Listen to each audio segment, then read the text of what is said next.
नमस्कार दोस्तों, मैं हूं विवेक प्रजापति और आप सभी को अपने इस YouTube चैनल पर स्वागत करता हूं। दोस्तों, आज की क्लास में हम बहुत ही इंटरेस्टिंग और ट्रेंडिंग टॉपिक को समझने वाले हैं।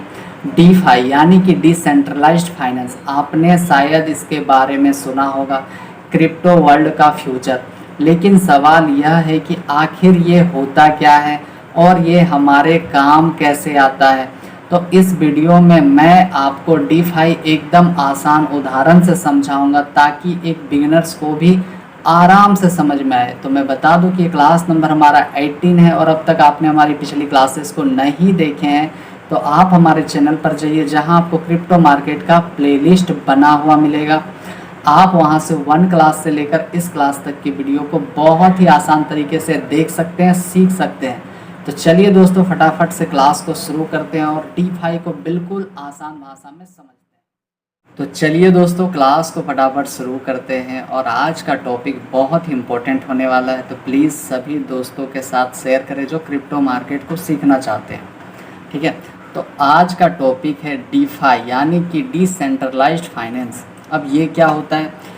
तो डीफाई का पूरा नाम है डिसेंट्रलाइज्ड फाइनेंस, यानी ऐसा फाइनेंशियल सिस्टम जो किसी बैंक या गवर्नमेंट या मिडिल मैन पर डिपेंड नहीं करता हो। ठीक है, याद रहेगा।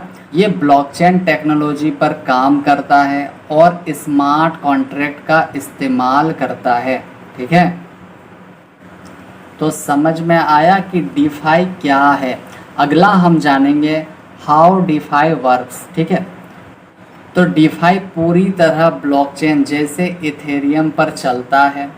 यहाँ सारे रूल्स स्मार्ट कॉन्ट्रैक्ट्स में लिखे होते हैं। ठीक है, मतलब यहाँ पर अगर किसी को लोन लेना हो या इन्वेस्ट करना हो तो बीच में बैंक की ज़रूरत नहीं होती है। ठीक है, सब कुछ ऑटोमेटिक ट्रांसपेरेंट तरीके से हो जाता है। इतनी बात समझ में आई? चलिए आगे देखते हैं। तो अगला क्या है? एग्जाम्पल टू अंडरस्टैंड डीफाई। अब हम इसको थोड़ा सा एग्जाम्पल से समझने की कोशिश करते हैं कि मान लीजिए आपको लोन चाहिए। ठीक है, तो ट्रेडिशनल बैंकिंग में आपको बैंक जाना पड़ेगा, फॉर्म्स भरने पड़ेंगे, डॉक्यूमेंट्स देने होंगे और अप्रूवल का इंतज़ार करना होता है। ठीक है, लेकिन डीफाई में आप अपनी क्रिप्टो को कोलाटरल रखकर लोन ले सकते हो। इंटरेस्ट रेट भी स्मार्ट कॉन्ट्रैक्ट ऑटो डिसाइड करेगा, ना कोई मैनेजर ना कोई पेपर वर्क। मतलब इसमें झंझट नाम का कोई चीज़ है ही नहीं। मतलब साफ तौर से अगर देखा जाए तो इसमें मिडिल मैन की कोई आवश्यकता नहीं होती है। उम्मीद है इतनी बात समझ में आई। आगे बढ़ते हैं। ये है डीफाई। ठीक है, चलिए अगला हम जानेंगे की फीचर्स ऑफ डीफाई। ठीक है, तो डिसेंट्रलाइजेशन, तो कंट्रोल किसी बैंक या कंपनी के पास नहीं, ब्लॉकचेन पर डिस्ट्रीब्यूट होते हैं। ठीक है, अगला है ट्रांसपेरेंसी, हर ट्रांजैक्शन पब्लिक ब्लॉकचेन पर दिखाई पड़ती है। नो मिडिलमैन, यानी कि बीच में कोई भी थर्ड पार्टी नहीं होता है। ग्लोबल एक्सेस की अगर हम बात करें तो दुनिया के किसी भी कोने से कोई भी इस्तेमाल कर सकता है। ठीक है, अब 5वां नंबर क्या है? प्रोग्रामेबल, स्मार्ट कॉन्ट्रैक्ट की वजह से रूल को कोड में लिखा जा सकता है। ठीक है, इतनी बात क्लियर है। जिन भाई बहन को समझ में नहीं आया तो प्लीज़ वीडियो को आप पीछे करके देख सकते हैं, बहुत ही आसान तरीके से मैंने समझाया है। उसके बाद भी अगर समझ में नहीं आता है तो आप हमें कमेंट करके पूछ सकते हैं। चलिए आगे देखते हैं। वीडियो आज की भले ही छोटी हो जाए लेकिन बहुत ही इम्पोर्टेंट वीडियो है, तो प्लीज़ ज़्यादा से ज़्यादा शेयर करें, सपोर्ट करें जितना हो सके, क्योंकि आपके सपोर्ट से ही और भी मोटिवेशन होकर मैं और भी अच्छे अच्छे टॉपिक लेकर आऊँगा क्रिप्टो मार्केट के बारे में। ठीक है, चलिए अब हम बात करेंगे बेनिफिट्स ऑफ डीफाई। ठीक है, अब इसके फ़ायदे की अगर हम बात करें तो सिंपल भाषा में कि बैंक की ज़रूरत होती है क्या? तो अभी हमने पढ़ा कि बैंक की ज़रूरत नहीं होती है। ठीक है, और 24/7 डेज एक्सेस क्या है? तो कभी भी कहीं भी आप एक्सेस ले सकते हैं। ठीक है।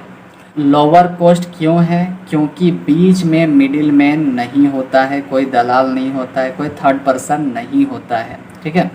इन्वेस्टमेंट और अर्निंग के नए तरीके होते हैं, ठीक है, और पूरी तरह से ट्रांसपेरेंट सिस्टम होता है, ठीक है।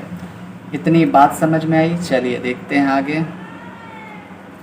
अब इसके हम रिस्क की बात करें, ठीक है, तो वॉलेटिलिटी रिस्क की अगर हम बात करते हैं तो क्रिप्टो मार्केट बहुत तेज़ी से ऊपर नीचे होता है, ठीक है।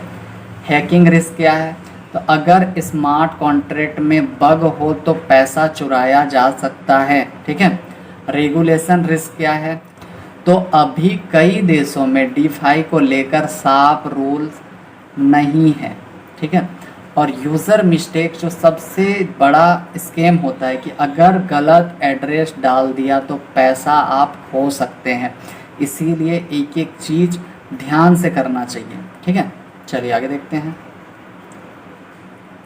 अगला क्या है कि popular use case of DeFi, ठीक है। तो लेंडिंग एंड ब्रोइंग मतलब क्या है कि बिना बैंक लोन लेना देना हो जाता है, ठीक है। स्टेबल कॉइन्स जो पिछली क्लास में आपने बहुत ही अच्छे से पढ़ा है कि जैसे USDT USDC जो स्टेबल वैल्यू देते हैं, ठीक है। अगला क्या है?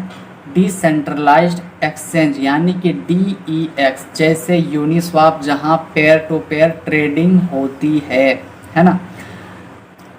चौथा नंबर क्या है कि स्टेकिंग एंड यील्ड फार्मिंग यानी कि क्रिप्टो होल्ड करके अर्निंग किया जाता है, ठीक है। यहीं अगर इंश्योरेंस की बात करें तो ब्लॉकचेन पर ऑटोमेटिक क्लेम सेटलमेंट हो जाता है, ठीक है। इतनी बात समझ में आई? अगला हम जानेंगे फ्यूचर ऑफ डीफाई। अब ये क्या है? तो डीफाई धीरे धीरे ट्रेडिशनल फाइनेंस को बदल रहा है, तो भविष्य में बैंक को एडप्ट करना पड़ेगा या फिर वह पीछे छूट जाएगा। गवर्नमेंट रेगुलेशन आएंगे, ठीक है, और कॉमन लोग भी इसे आसानी से यूज़ कर सकते हैं, ठीक है। इतनी बात समझ में। अगला है कंक्लूज़न। अगर मैं सिंपल भाषा में बात करूं तो डीफाई एक फाइनेंशियल रेगुलेशन है। ये हमें फ्रीडम देता है कि हम अपने पैसों को बिना बैंक के कंट्रोल कर सकते हैं, ठीक है। लेकिन साथ ही इसके साथ रिस्क भी जुड़े हैं जो अभी आपको बताया। तो हमेशा रिसर्च करके समझदारी से डीफाई का यूज़ करना चाहिए, ठीक है। तो प्लीज़ दोस्तों कमेंट करके बताएं कि क्लास कैसा लगा। चैनल पर नए हैं तो अभी सब्सक्राइब करें, शेयर कर दें इस वीडियो को अपने सारे दोस्तों के साथ जो क्रिप्टो मार्केट सीखना चाहते हैं, जो स्टॉक मार्केट सीखना चाहते हैं। तो प्लीज़ जितना हो सके सपोर्ट कीजिए और वीडियो को ज़्यादा से ज़्यादा शेयर कीजिए। और चलिए आज के लिए इतना ही है। हम मिलते हैं आप सभी से अगली क्लास में। तब तक के लिए आप सभी का बहुत बहुत धन्यवाद। और प्लीज़ जितना हो सके सपोर्ट कीजिए और रिवीजन करते रहिए और नोट्स बनाते जाइए, क्योंकि जितना मैं बता रहा हूँ ये सब फ्री में आपको कोई नहीं बताता है। अगर आपको इम्पोर्टेंट लग रही है मेरी बात तो प्लीज़ इसको लिखते जाइए और रिवीजन करते रहें, चार्ट एनालिसिस करते रहें और प्रैक्टिस करते रहें। मिलते हैं अगली क्लास में। तब तक के लिए बाय बाय।